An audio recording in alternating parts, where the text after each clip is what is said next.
विरोध करते हो? नहीं करते हो? मैं विरोध करता हूं। अलवर का रहने वाला हूं। मारवाड़ की धरती के ऊपर मेरा एक वीडियो है भाड़ के गांव का।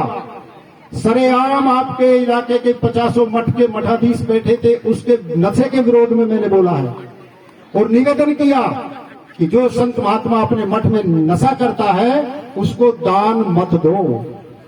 अगर दान दोगे तो आप भी पापी हो। क्या इसकी इतनी हिम्मत जुटाओगे आप? अपने से शुरू करो। जगाना है, राष्ट्र को बचाना है। मेरा काम तो बदमाशी करना है, लेकिन पुलिस का काम मुझे पकड़कर दंडित करना भी है। आप समाज के लोग हो, आप हमको अगर नहीं रोकोगे तो फिर हम तो चले जाएंगे। हमको देखकर, संत महात्माओं को देखकर आपके बच्चे नशा करेंगे कि नहीं करेंगे बताओ? क्योंकि महात्मा कर रहे हैं तो काम अच्छा ही होगा। क्योंकि महात्माओं की क्या पूजा होती है, आप सब खड़े हो जाते हो, हमारे चरणों में ढोक लगाते हो और हम ही निकालकर थैली दे दीजिए अफीम खाओ। तो जो छोटे बच्चे हैं वो भी दौड़ कर आएंगे, आपको धक्का लेकर के वो भी कहेंगे कि जो महात्मा दे रहा है, हमारे दादा ले रहे हैं, हमारे पिताजी ले रहे हैं, ताऊ जी ले रहे हैं, तो हम क्यों पीछे हटे? तो बताओ नशा बढ़ेगा या घटेगा? तो किसने बढ़ाया नशा? किसने बढ़ाया? जिन रुपया दिया वो ने बढ़ाया। आप दान मत दो ऐसे नशेड़ी बाबाओं को, तो नशा कैसे बढ़ेगा? इसलिए आप कहते हो कि हम तो दुखी हैं। अरे दुख के काम तो आपने कर दिया। जिस 1000 रुपए के नोट से, 500 रुपए के नोट से आपके बच्चे की आप अच्छी पुस्तकें लेकर आते, उसको आपने मठ में दे दिया। वही मठाधीश आपको 100 रुपए की अफीम खिला देता है, 90 रुपए से अपना ऐसो आराम करता है। आपके बच्चे की पुस्तक नहीं आई, आपका बच्चा नशेड़ी और बन गया। इसलिए मेरा निवेदन है, मेरा विरोध भी होता है यहाँ, लेकिन सत्य कहने का हमारा संतों का दायित्व है। हम सत्य नहीं कहेंगे तो कौन कहेगा? इसलिए आप सब लोगों से, अगर सच्चे मायने में जागना चाहते हो, राष्ट्र, धर्म, संस्कृति और अपनी संतान को बचाना चाहते हो, तो आप नशे से दूर रहें। और जो नशा करता है उस मठ में दर्शन करने भी मत जाओ। किसके दर्शन कर रहे हो? अच्छा यूं बताओ, जो व्यक्ति नशा करता है वो मनुष्य है, राक्षस है या देवता है? बताओ कौन है?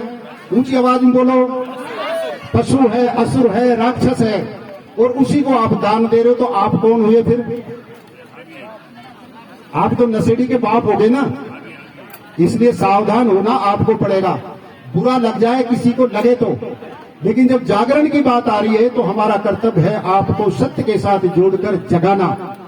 इन माताओं से पूछो, जो नशेड़ी घर में आता है 11 बजे ताजा रोटी बना मांगता है, और जब ये ताजा रोटी बनाती है इतने वो नशेड़ी सो जाता है।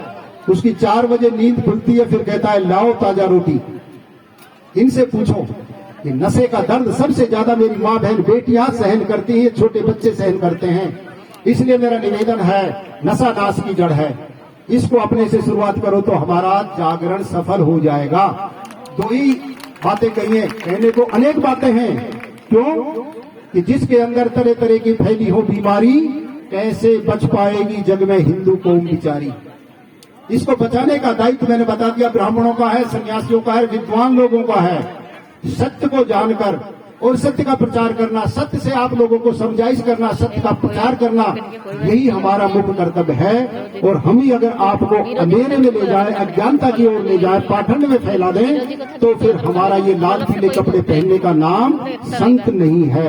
ये तो मिल पे मिलते हैं, मिल वाले बनाते हैं, रंग देने की भी जरूरत नहीं है। मिल वाले बनाते हैं, कहीं से लोग सिलाए भी मिलते हैं आजकल तो। लेकिन राष्ट्र को बचाना है, संस्कृति को बचाना है। हिंदू जागरण, सनातन जागरण, वैदिक जागरण, आर्य जागरण, राष्ट्र जागरण, गौ माता का जागरण, जननी माता का जागरण करना है। तो मेरे बंधुओं, मेरे साथियों, मेरे युवा और मेरे बुजुर्गों, आप लोगों को अपने दिल में इन बातों को ध्यान में करके जागना होगा, तो जागना हमारा सफल हो जाएगा। मैं तो भीखाराम जी से कहता हूं कि गांव-गांव में सम्मेलन कराओ, जगह जगह कराओ। स्कूलों में मैं जाता हूं, मुझे तो हजारों बच्चे मिल जाते हैं एक दिन में। 3-4 स्कूल कर लेता हूं तो 200-250 की स्ट्रेंथ मिल जाती है। मेरा काम तो मैं करता हूं, लेकिन आप सब जो संरक्षक हैं, जो धन कमाने वाले हैं, उनको भी ये ज्ञान होना चाहिए कि हमारा धन कहां जा रहा है।